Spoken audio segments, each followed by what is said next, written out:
Bismillahirrahmanirrahim. Assalamualaikum warahmatullahi wabarakatuh. Wilujeng enjing sadayana sampurasun. Petepang di sareng Bapak yang rusup dina pelajaran bahasa Sunda khususnya kanggo kelas 8 SMP Pulei Hadirin. Nah, dina pertemuan ayeuna insyaallah ayeuna kanggo kelas 8 urang bakal ngabahas materi anu anyar nyaeta ngeunaan warta. Nah, aku kituna mangga kanggo hidup sadayana dipersiapkan buku paket sareng buku catatanna. Nah, serta candi kawitan oge mangga kanggo pengabsenan sapertos biasa tiasa langsung ditulis di kolom komentar channel YouTube Bapak ku cara nuliskeun nampi lengkap sareng kelasna masing-masing. Oke, urang langsung wae ngawitan ieu materi. Nah, mangga kanggo hidup sadayana langsung wae buka halaman 16 ngeunaan materi pokok warta. Nah, hidup terang teu naon warta teh. Nah ya, leres. Jadi ini disebut warta teh nyaeta berita. Nah, dina buku paket pengertian warta teh nyaeta laporan ngeunaan kajadian anu dianggap penting atawa keur haneut jadi bahan paguneman di masyarakat. Nah, jadi warta teh laporan atawa informasi. Informasi ini kumaha? Informasi anu memang keur rame-ramena dibahas di masyarakat. Nah, warta ngandung peran anu penting dina kahirupan manusia. Lantaran warta mangrupakeun salah sahiji media informasi penting ya, media informasi anu penting pikeun ngajembaran pangaweruh sarta ambahan pikeun hiji jalma. Nah, di dia aya kecap media informasi. Nah nya margi warta mata di berita kukituna eusina teh nyaeta ngeunaan hiji informasi anu penting.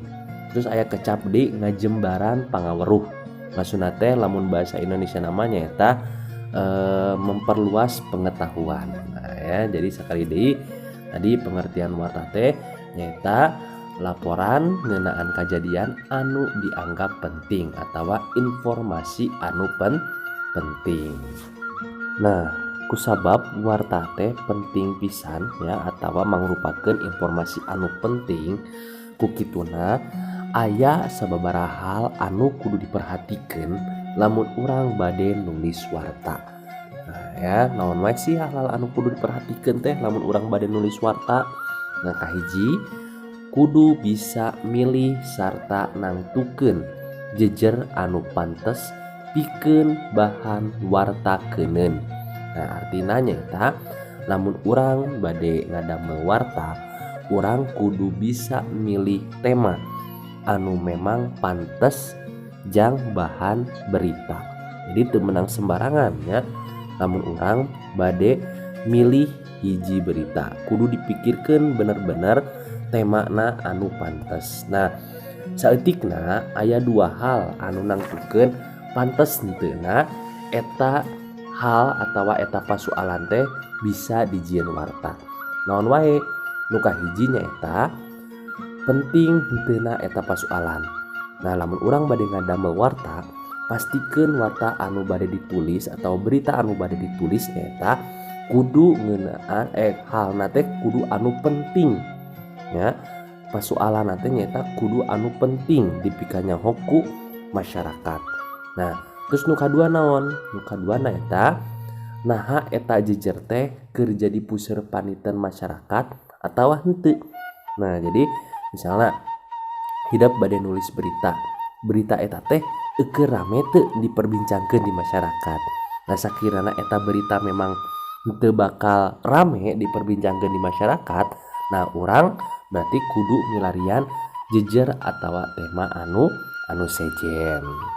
Nah, terus nu salajengna anu kadua nyaeta samemeh urang nulis warta secara penuh atawa sagemblengan leuwih ti heula urang kudu nuliskeun hal-hal anu penting anu rek diwartakeun. Nah ya, hal-hal anu penting anu bade diwartakeun atawa diberitakeun eta dituangkeun dina rangkai warta. Nah, Jadi urang teh kudu nuliskeun heula ieu nya hal-hal penting naon anu arek dibahas dina eta warta. Nah, santeuna hal-hal anu penting anu kudu aya dina warta teh diantarana nyaeta kahiji nya titi mangsa lumangsungna peristiwa anu rek diwartakeun.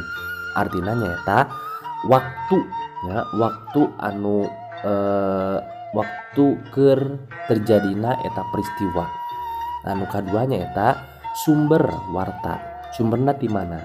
Anu katilu aya tokoh-tokoh anu kalibet dina lumangsungna peristiwa sarta lumangsungna eta peristiwa. Nah, jadi eta hal-hal anu penting anu kudu anu kudu aya dina tulisan warta. Nah, terus nu katilu nyaeta ngamekarkeun hal-hal penting anu dek diwartakeun jadi warta anu gembleng ku jalan nambahan keterangan-keterangan palengkep anu ngarojong kana isi warta. Nah, eta panginten hal-hal anu kudu diperhatikeun lamun urang bade nulis warta. Nah, ya. Oke, salajengna ieu dina naon dina buku paket aya nya. Jadi lamun media dina penyebaran warta teh seueur pisan nya. Aya media dina media cetak, aya oge media elektronik, sareng aya oge aya nama media internet. Nah, contoh media cetak naon? Contohna nyaeta lamun penyebaran warta dina media cetak, contohna dina koran, majalah, nya jeung sajabana. Nah, terus media elektronik aya naon wae sih warta dina media elektronik? Nah, dina penyebaranana aya 2. Media audio ya, nu kadua nyaeta audio visual. Nah, naon media elektronik audio contohna nyaeta dina radio. Lamun audio visual berarti dina TV nya. Nah, terus terakhir aya deui di dieu media internet. Nah, ya aya nama urang geus sadayana geus pasti gaduh HP nya masing-masing. Nah, kadang dina HP oge seueur pisan nya berita-berita anu tiasa ku urang akses nya, misalna dina liputan6.com atawa tribunjabar.com nya jeung saja banar ya pisan pokona mah.